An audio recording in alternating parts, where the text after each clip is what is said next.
अध्याय 100 वया झालेले आहेत. मौजे तांदळवाडी येथे दरवर्षीप्रमाणे हा एकादशीच्या मुहूर्तावर शक्तीचा प्रसंग कथेचा विषय असा चाललाय. दोन्ही भगवान परमात्मा रामचंद्राचे भक्त आहेत. एक भरत महाराज आहेत, दुसरे हनुमंत महाराज आहेत.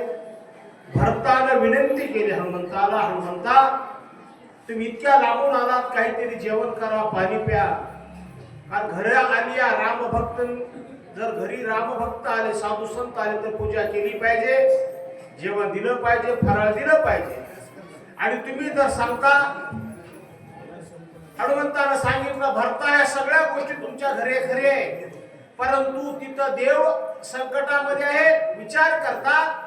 वानर उपाशी आहेत, वानराच्या डोळ्यात पाणी आहे, सगळ्यांनी रडावं, आपण जेवावं, हे काही धर्मात बसत नाही, असे हनुमंत महाराज भरताला बोलत आहे. स्वामी भरता विनंती ऐक मत द्यावे, चरण दाक संभावनात कैक ते नाही ते कपावले. हे भरता, मला जास्त काही नको, तुझ्या पायाचा दर्शन दे. संताच्या दर्शनाची ताकद आहे ती जगात कोणाकडेच नाही. संत चरण रज लागता सहज वासनेचे बीज जळून जाय. वासना रूपी रोग जर जळायचा असेल तर संताशी जळत नाही. जगात सगळे दवाखाने असतात, पण वासना जाणणारा दवाखाना जगात एकच आहे, फक्त संत. साधू थोर जाना, साधू थोर जाना, साधू थोर जाना कलियुगी, असे हनुमंत महाराज बोलत आहे. तो जे चरण तीर्थ घेता विजय होईन सर्वता, जो नेत्र उठविल तत्वता लंका नाथा जीवघा. आणि संताच्या दर्शनाची ताकद काय? संत दर्शनी हा लाभ पद्मनाभ जोडीला. तुमचं दर्शन झालं रे, झालं की लक्ष्मण उठलाच. काय हे निमित्त आहे. दर्शनाची ताकद महाराज सांगतात. ज्या दिवशी संताचं दर्शन झालं त्या दिवशी रामराज्य आलं. झाले रामराज्य, काय उणे आमाशी, काय कमी पडणार आहे? सगळे रावण एकत्र झालं, रामराज्य कसं? राम राज्य येण्यासाठी संतांच्या विचाराची गरज आहे, ग्रंथाची गरज आहे, शास्त्राची गरज आहे, साधूची गरज आहे. जो संतांवर विश्वास ठेवतो त्या देशामध्ये राम राज्य येते, असं महाराज बोलत आहे. मानवने चरणी ठरला माता, तव भारत माने मागोता. काय विनविन कपिनाता, ते तत्व ऐकावे. एवढ्यामध्ये नमस्कार घातला हनुमंतानं भरताला. वाकले पाया पडायला का? संताचं दर्शन घ्यावं, भक्ताचं दर्शन घ्यावं, असं वाकल्याबरोबर कोणी कोणाच्या पाया पडायला शास्त्र आहे. अरे सामान्य जीवन संताचं दर्शन घ्यावं, भक्ताचं जीवन घ्यावं, मुलानं वडिलाचं दर्शन घ्यावं, सुनानं सासूचं दर्शन घ्यावं, ह्याला धर्मशास्त्र म्हणायचंय. कोण कोणाच्या पाया पडावं हे कळालं पाहिजे. इथं दोन्ही अधिकारी भक्त आहेत.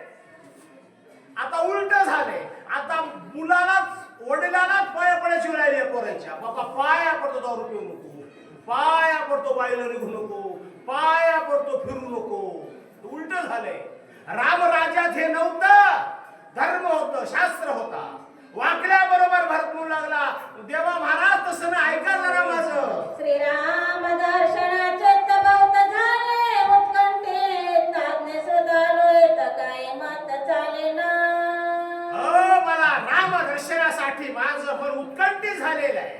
आणि जीवनामध्ये देवाचं दर्शन व्हावं, संतांचं दर्शन व्हावं, तिसऱ्या दर्शनाची गरजच नाही. म्हणून माझी एक मनातली कल्पना अशा भरत बोलू लागले. बनतोच सवे देना, त्यावर करिया माझे वरचे लोटांगण, श्रीरामापण करावे. हे हनुमंता, तुम्हाला माझी विनंती आहे, एवढा करा उपकार आणि सांगा देवा नमस्कार, तुमच्या पाया पडतो. का मी मनुष्य जन्मात आल्यानंतर देवाचं भजन केलं पाहिजे, देवाचं दर्शन झालं पाहिजे. याची जन्मी घडे देवाचे भजन, बाकीच्या जन्मात घडत नाही. म्हणून तुम्हाला विनंती माझा नमस्कार कुठं पोहोचवा? देवाकडे पोहोचवा. आणि देवाकडे नमस्कार पोहोचण्यासाठी फक्त संतच पोहोचितात, भक्तच पोहोचतात, दुसऱ्याला पोहोचित होत नाही. मी बाण देईन, तुम्ही बाणावर बसायचं आणि माझा नमस्कार सांगायचा, अशी विनंती भरत महाराज हनुमंताची करीत आहे. इतके कृत्य कृत्य झालो तुझे निसनात, ते कृपा श्रीराम भक्ता मनोगता रक्षावे. हनुमंत महाराज, एवढं झालं की माझ्या जीवनाचं कामच झालं. जन्म आलो याची आजी फळ झाले साची. आणि जीवनामध्ये जर मला रामाचं दर्शन झालं, मी कृत्य झालो, निच्छा केली ते पाहून काय करायचे दुसरे? हे माणसाच्या जन्मात करता येते, बाकीच्या जन्मात करता येत नाही. पशु काय पाप पुण्य जाणती, उत्तम मध्यम भोग भोगिती, काय कुपदत्ता अमरती, बहिर अंध होती पांगुळमुखी. पशुच्या जीवनामध्ये वारी घडत नाही, पशुच्या जीवनामध्ये रामायण ऐकायला मिळत नाही, पशुच्या जीवनामध्ये अन्नदान करता येत नाही, पशुच्या जीवनामध्ये देवाच्या पाया पडायला येता येत नाही. म्हणून तुमचा उपकार आहे माझ्यावर महाराज, काही करा. माझा नमस्कार, माझी संपूर्ण असणारं मन माझ्या रामापर्यंत पोहोचवा, अशी विनंती भरत महाराज करीत आहे. श्रीराम नाम समर्थ, तुझ श्याम नाही सर्वथा, जाणून माझ्या मनोगता, वचनाता संपदे. हनुमंत महाराज, तुम्ही नामधारक आहेत. अखंड खंडेना जीवन राम कृष्ण नारायण हे तुमचं भजन आहे. म्हणून तुम्हाला कष्ट नाही, तुम्हाला आळस नाही, तुमच्या चेहऱ्यावर उदासपणा नाही, कारण तुम्ही सदा प्रफुल्ले. ज्याच्या मुखामध्ये देवाचं भजन आहे त्याला विघ्नही काही करू शकत नाही. नामाच्या चिंतने 12 वाटा पळती विघ्ने, हे तुमचं भजन आहे, असे भरत महाराज बोलत आहे. कोणी भरत वचन स्वापान, कोणावर घेतो जे वचन म्हणून चरण वंदितो. एवढं बोलणं भरताच ऐकलं. दोन्ही अधिकारी महात्मे, दोघही संत आहेत. एवढं बोलल्यानंतर हनुमंत महाराज म्हणजे, भरत महाराज तुमचं कोण उडी? संताचं जीवन, भक्ताचं वचन, संताचं वचन मोडायचंच नाही. तुका म्हणे शेष शेवीन आवडी, आणि वचन ना मोडी बोलिले ते. तुमचं वचन आम्ही मोडणार नाही, म्हणून चटकन असणारे पाया पडलेले आहे. वाचेची पडले महामोन, राहिला करा जोडून, रे सजन्या गुणा शेती बाण लाविला. हनुमंत महाराज उभे तटस्थ झाले. एवढ्यामध्ये भरत महाराजांनी बाण लावला. का? 2 भक्त आहेत, एका भक्ताची बोलून एक भक्त करीत आहे, अशी अवस्था या ठिकाणी झालेली आहे. भरत प्रेम्यात भूत प्रेमे बांधिला कपिनाथ, सर्वता काय न चले मात बैसे पर्वतास बाणाग्रे. भक्ताच्या जीवनामध्ये, संतांच्या जीवनामध्ये फक्त प्रेम असलं पाहिजे. जिथं प्रेम आहे तिथं देव आहे, जिथं भाव आहे तिथं देव आहे. भरतानं हनुमंताला कशात घेतलं? फक्त भजनात घेतलं, भावात घेतलं. कारण ज्याचा भाव चांगला आहे त्याला देव दूर नाहीच.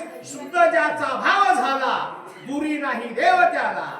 अशा प्रकारे भरत आणि हनुमान महाराजांची अवस्था झालेली आहे. करुणी प्रदक्षिण मान, घेतले चरण तीर्थ मागून, बाणी करिता रोण, रे संधान योजिले. प्रदक्षिणा घातल्या, साष्टांग नमस्कार केला आणि भरत आणि हनुमंत महाराजाला आपल्या बाणावर त्या ठिकाणी बसविलेले आहे. ओढे काढून कानाडीवर पैसविला परवडी, गुन्हे जोडून जडाडी बाण पोडे सोडिला. अशा प्रकारे बाणावर बसवलं, संधान लावलं. संधान लावलं का? आता आपला नमस्कार जात आहे, आपला बाण जात आहे, रामाला नमस्कार जाणार आहे. आनंद भरताच्या मनात झालेला आहे. करुण्या राम सम्राट भरते सोडिला निजवान, गपे करुण्या राम सम्राट गगने बासबान उसला. राम नामाचा जय जयकार केला भरतानं, आणि मग असा बाण सोडला राम नामाचा स्मरण करत भजन करीत करीत असणारा बाण त्या ठिकाणी निघालेला आहे. हनुमान जाता गगनात गगनावघे लखलखीत दिव्य तेजात होत तेजे भासवत आच्छादे. हनुमंत महाराज आकाशाकडे असणार निघाला आकाश मार्गानं बाण नवल वाटू लागलं. एवढे असणारा पहाटाच्या प्रहरी असणार हनुमंत महाराज पर्वतासहित बाणासहित तिथून निघालेले आहे. वेद दोबे सरोवर स्वर्गी ताटिल्या बेरे पुष्पवृष्टी सरोवरे केली सिरे कपीच्या. स्वर्गामध्ये दुदुंबी नावाचं वाद्य वाजू लागलं का? अरे हनुमंत महाराज निघाले आता जमलं का? रावणाचाही काटा निघतंय आणि रामाचंही राज्य ते सीतामाई बंदीखान्यातून सुटती का? हे हनुमंत महाराजाशिवाय होणार नव्हतं. स्वर्गामध्ये देवाला आनंद झाला. दुदुंबी नावाचं वाद्य वाजू लागलं. स्वर्गातून देवाने हनुमंताच्या अंगावर फुलाचा वर्षाव केलेला आहे. गंधर्वाचे गायन चिंतांचे जय जयकार गर्जना देवगणाचे नतीना कपीचे गर्जन निज गजरे. देव आनंदामध्ये डुलू लागले. सगळ्याला स्वर्गामध्ये आनंद झाला का? अरे जमलं आता जमलं. आपल्याला जी भीती होती काय ती गेली आता. हनुमंत महाराज निघाले आता यश मिळणार आहे. हनुमंताचं कार्य हनुमंताचं जीवन हे सगळं रामासाठी असे स्वर्गामध्ये बोलत आहे. विजय झाला कपींद्र आता उठविल सौमित्र नेवटोनी राक्षस भार दशाशीर मारिला. स्वर्गामधले देव बोलू लागले. अरे हनुमंत महाराज निघाले म्हणजे जमलं का? 10 तोंडाचा रावण हा रावण आता संपणार आहे. त्याला देव मारून टाकता. कारण या रावणानं त्रास दिला होता ना, या दुष्टाने त्रास दिला होता. त्यासाठी त्याचा निपात आता माझे रामचंद्र केल्याशिवाय राहणार नाही असे स्वर्गामधले देव बोलत आहे.